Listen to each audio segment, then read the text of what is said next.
Lamtumira e rënd në Tetov. Shpat Kasapi përcillet për në banesën e fundit, shkruan Ermal Fejzullahu. Sot i është dhënë lamtumira e fundit këngëtarit të dashur, Shpat Kasapi, i cili u varros në qytetin e tij të lindjes, Tetov. Një atmosferë e rëndë dhe mbushur me dhimbje ka shoqëruar përcjelljen e artistit, i cili u nda nga jeta papritur ditën e mërkurë si pasojë e një sulmi në zemër në Itali. Varrezat e Tetovës u mbushën me miq, familjar dhe një numër të madh figurash të njohura të artit e kolegë të skenës muzikore, të cilët nuk arritën t'i fshehin emocionet për humbjen e parakohshme.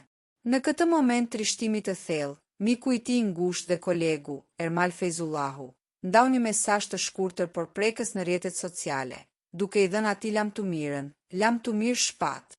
Kasapi la pas një trashëgimi të madhe muzikore, e cila do të mbahet gjallë nga fansat dhe të gjithë ata që e deshën artistin gjatë viteve të tij në skenë.